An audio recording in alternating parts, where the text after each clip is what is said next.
நான் இந்த ராஜ்யத்திற்காகவும் பிரஜைகளுக்காகவும் மகாயாகம் ஏற்பாடு செய்துள்ளேன். உலகெங்கிலும் இருந்து விருந்தினர் வருவர். அவர்களை வரவேற்பதில் எந்த குறையும் இருந்துவிடக்கூடாது. அனைவரையும் நாம் அனுசரித்து செல்ல வேண்டும்.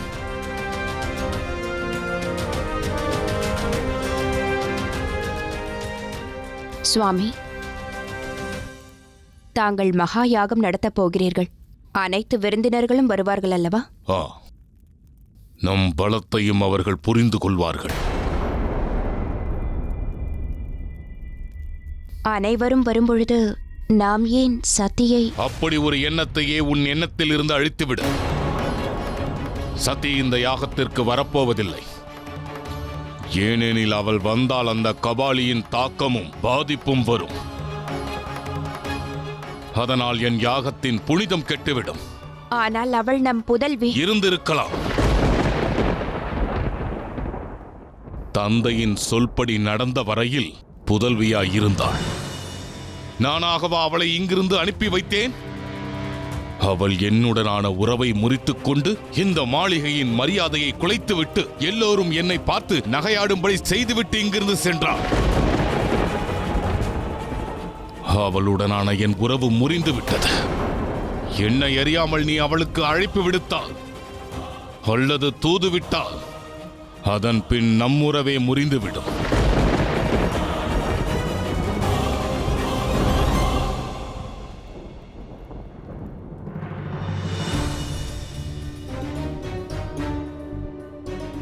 இனியும் அதிகம் காலமில்லை சங்கரா.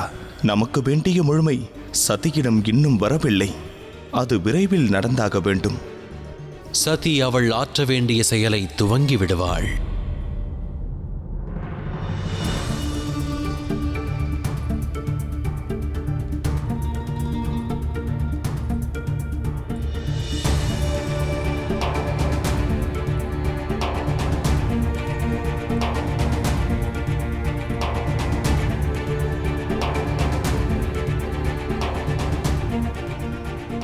கைலாயத்தில் அனைவரும் மகிழ்வுடன் இருப்பார்கள். சதியின் கவலைக்கு காரணம் என்ன? சதி இல்லை, ஒரு புதல்வி கவலையோடு இருக்கிறாள். என் தந்தை எவ்வாறு அப்படி செய்ய இயலும்?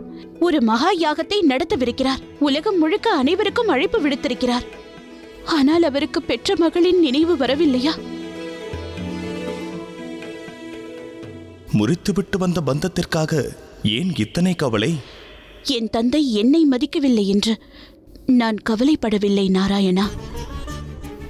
மகிமை பொருந்திய என் கணவருக்கு, இந்த மகாதேவருக்கு அழைப்பு விடுக்காமல் என் தந்தை அவரை அவமானப்படுத்திவிட்டார். இதுவே என் கவலைக்கான காரணம். எவரின் உறவு வேண்டுமென்று நினைக்கிறார்களோ அவருக்கே அழைப்பு விடுப்பார்கள். பிரஜாபதி தட்சன் என்னை அழைக்காமல் இருப்பதால் எனக்கு எந்த அவமதிப்பும் ஏற்படவில்லை. ஆனால் எனக்கு அவமானம் மகாதேவா. நான் அவர் புதல்வி. என்னை அவர் அழைக்க வேண்டும். அதோடு தாங்கள் என் கணவர். அவர் எனக்கு தந்தை என்றால் தாங்கள் எனக்கு கணவர் என்பதையும் அவர் மறக்கக்கூடாது. அவர் தங்களை ஏற்றுக்கொள்ளாவிட்டால் நான் அவரை ஏற்க வைப்பேன். வாருங்கள் மகாதேவா, நாம் அந்த யாகத்திற்கு சென்றாக வேண்டும்.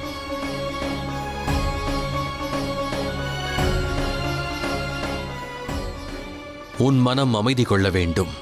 மதிப்பும் மரியாதையும் முக்கியமில்லை. பற்றற்று இருக்கும் நிலைக்கு உனக்கு பயிற்சி தேவை. பயிற்சியை நாம் அங்கு சென்று வந்த பிறகு எடுத்துக்கொள்ளலாமே மகாதேவா. அனைத்தையும் தாங்கள் இறைவனாகவே ஏன் சிந்திக்கிறீர்கள்? என் வேதனை தங்களுக்கு புரியவில்லையா? தான் விரும்பிய ஒரு வாழ்க்கைக்காக ஒரு பெண் பிறந்த வீட்டை விட்டு வெளியேறுவது எவ்வளவு கடினமானது. இன்று என்னுடைய விருப்பம், என்னுடைய வேண்டுகோள், எனது இச்சை ஒன்றே ஒன்றுதான். என் தந்தை தங்களை ஏற்றுக்கொள்ள வேண்டும்.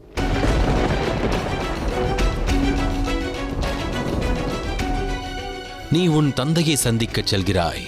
ஆனால் நடத்தும் யாகம் பிரஜாபதி தட்சனுடையதாகும். அழைப்பில்லாமல் அங்கு செல்வது என்பது அவமதிப்பிற்கு ஈடானதாகும். தாங்கள் என்னுடன் இருந்தால் அனைத்தும் நலமுடன் இருக்கும். அதோடு ஒரு மகளுக்கு பிறந்த வீட்டிற்கு செல்வதற்கு அழைப்பிதழ் ஒன்றும் தேவையில்லையே. அழைப்பென்பது வரவில்லை என்றால் நீ செல்ல வேண்டிய அவசியமில்லை.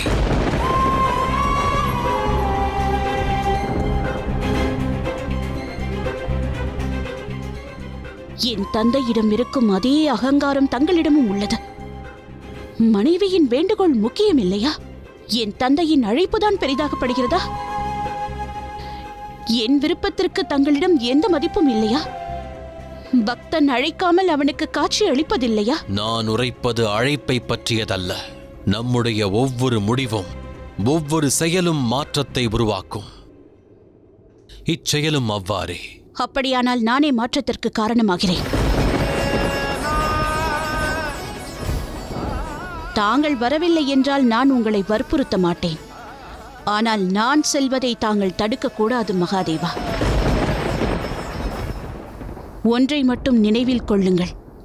தாங்கள் என்னை தடுக்கவும் கூடாது, என்னை தேடி வரவும் கூடாது. நானாக தங்களை அழைக்கும் வரை என்னை தேடி வரக்கூடாது.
தாங்கள் ஏன் என்னை தடுக்கவில்லை சங்கரா?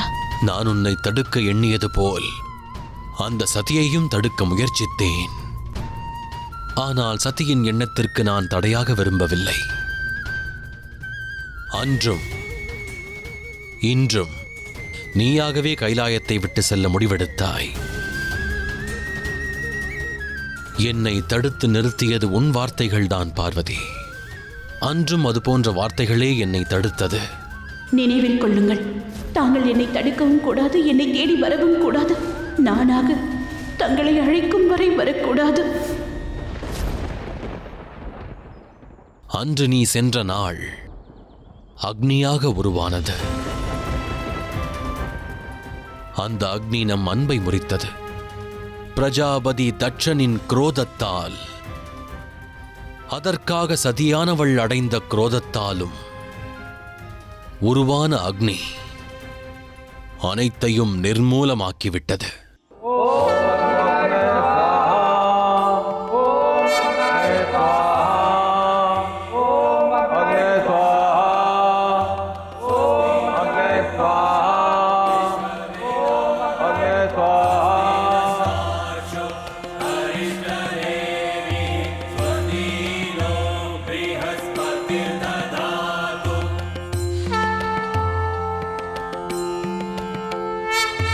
Swastina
ஓம் மங்களாய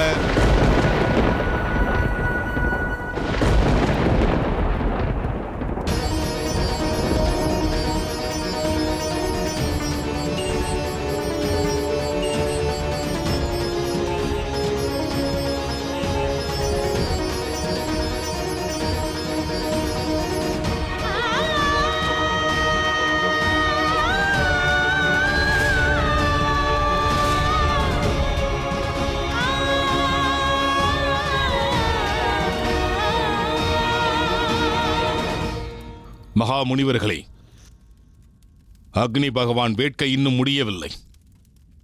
அக்னி இன்னும் பசியாகவே உள்ளது.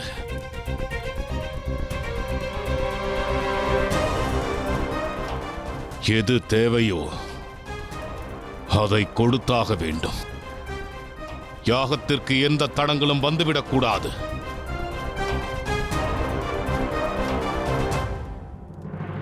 ஓம் மங்களாய ஸ்வாஹா, ஓம் மங்களாய ஸ்வாஹா, ஓம் மங்களாய ஸ்வாஹா, ஓம் மங்களாய ஸ்வாஹா, ஓம் மங்களாய ஸ்வாஹா.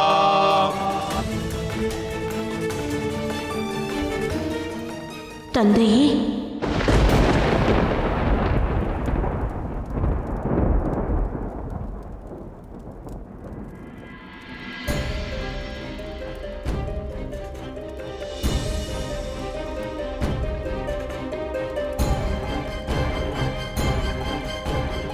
அழைக்காமல் இரு தரப்பினரே வருவார்கள்.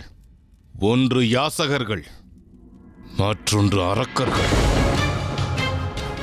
நீ எந்த வகையை சேர்ந்தவள்? நீ உன் தந்தையை காணச் செல்கிறாய். நடக்கும் யாகம் பிரஜாபதி தட்சனுடையதாகும். அழைப்பில்லாமல் அந்த யாகத்திற்கு செல்வது அவமானத்தையே தரும். யாகத்திற்கு இரு தரப்பினர்களுக்கு அழைப்பு விடுக்கப்படுவதில்லை தந்தை அவர்களே. ஒன்று விரோதி, மற்றொன்று சண்டாளர்கள். தங்கள் புதல்வி எனும் தகுதியை நான் இழந்து விட்டேனா, அல்லது நான் தங்களுக்கு துரோகியாகிவிட்டேனா? தாங்கள் நடத்தும் யாகத்திற்கு தங்கள் புதல்வியை அழைக்க வேண்டும் என்று தோன்றவில்லையா? ஆனால் நான் மற்றொன்றையும் அறிவேன். இருவர் இல்லாமல் யாகம் முடிவடையாது. ஒன்று பவித்திரமான ஆத்மா, மற்றொன்று வாரிசு, அதாவது சந்தானம்.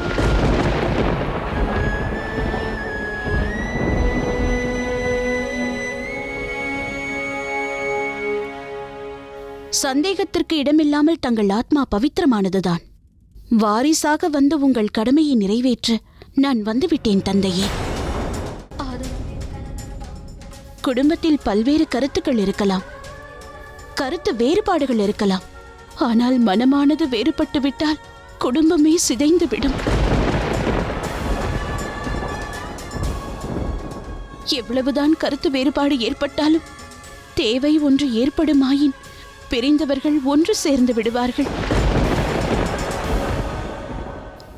ஆதலால் தங்கள் புதல்வி சதி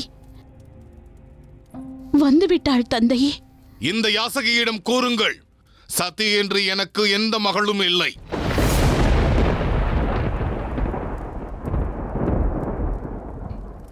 இடுகாட்டில் வசிப்பவனோடு வசிப்பவள் இந்த யாகத்திற்கு தடையூறாக இருக்கக்கூடாது.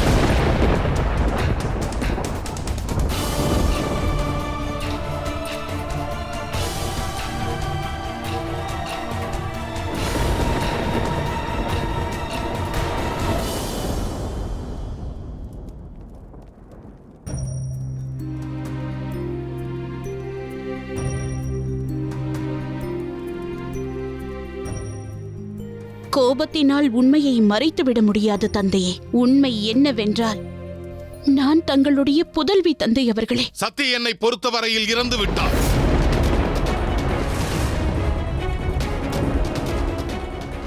அவள் எனக்கு புதல்வியாய் இருக்கும் வரை நான் அவளுக்கு புனிதமான தந்தையாக இருந்தேன். என்று அவள் என் பேச்சை மீறி இங்கிருந்து சென்றாளோ, அன்றிலிருந்து என் எண்ணத்திலிருந்தும் இதயத்திலிருந்தும் அவளை தூக்கி எறிந்து விட்டேன். தூக்கி எறிந்து விட்டேன். தூக்கி எறிந்து விட்டேன். தூக்கி எறிந்து விட்டேன்.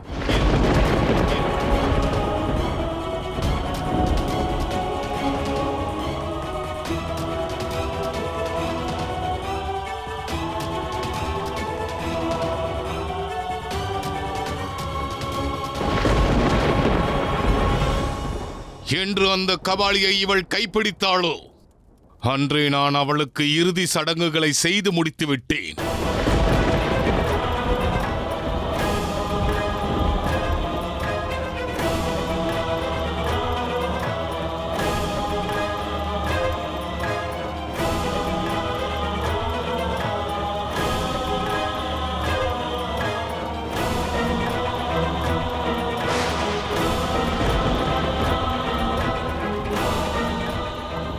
தாங்கள் கூறுவது உண்மைதான் தந்தையே. அன்றே அந்த சதி இறந்து போய்விட்டாள்.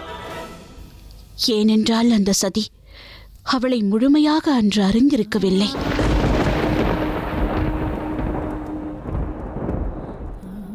தன்னை அறியாத அந்த சதியிடம் இருந்து தன்னை முழுமையாக உணர்ந்த சதி உருவெடுத்தாள்.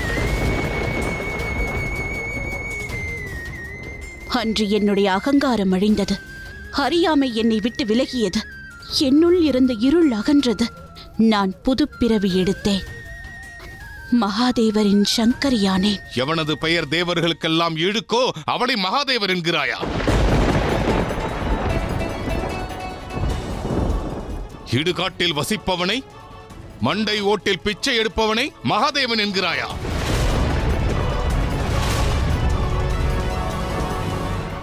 மற்ற தேவர்கள் எல்லாம் உயிருடன் இருப்பவர்களுக்கு தேவர்கள். மரணத்திற்கு பிறகும் லட்சியத்தை நோக்கி பயணிப்பவரே தேவர் ஆவார். மகாதேவர் மயானத்தில் வசிப்பவர்தான். மரணத்திற்கு பிறகான பயணம் அங்குதான் துவங்குகிறது. மகாதேவர் எரியூட்டிய சாம்பலை தன் உடம்பில் பூசிக்கொள்ள காரணம் என்ன தெரியுமா? உயிரோ உயிரற்றதோ அனைத்தும் அவருக்கு ஒன்றுதான். மரணத்திற்கு பிறகும் கூட சுயமானது அழிந்து போவதில்லை. ஒரு பிணத்தின் சாம்பல் கூட மற்றொருவருக்கு கர்மமாகிவிடும். எவரது சுயமானது மனிதர்களை விட உயர்ந்ததோ அவரே தேவராவார். எவர் மனிதரின் சுயத்தையே தேவர்களுக்கு மேலானதாக மாற்றுகிறாரோ அவரே மகாதேவர். அவரே மகாதேவர். அவரே மகாதேவர். எவர் ஒருவர் மனிதரின் அகந்தையை இயற்கையுடன் இணைக்கிறாரோ அவரே மகாதேவர். எவர் தாட்சியாயினியை கைலாய நாயகியாக மாற்றினாரோ அவரே மகாதேவர். தங்களுக்கு அவர் குற்றவாளியாக இருந்தால் அவர் எனக்கு உற்ற துணை. ஆம், அவர் கழுத்தில் அணிகலன்களுக்கு பதிலாக நாகத்தை அணிந்திருக்கிறார். ஆனால் அதிலும் எனக்கு பெருமைதான். மலை எவ்வளவு உயரமாக இருக்கிறதோ அதுபோல் அங்கு விளையும் மூலிகைகளும் மிகவும் உயர்வானதாக இருக்கும். ஆனால் இறுதியில் அமைதி மட்டுமே மிஞ்சும்.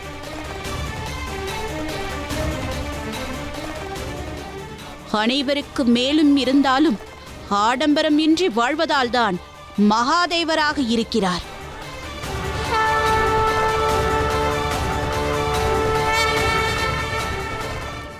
இப்பொழுது நீ இந்த யாகத்தில் கலந்து கொள்வதற்கான அர்த்தம் புரிந்தது. அந்த கபாலியை பற்றி பேசி இந்த யாகத்தின் புனித தன்மையை கெடுக்க பார்க்கிறார்.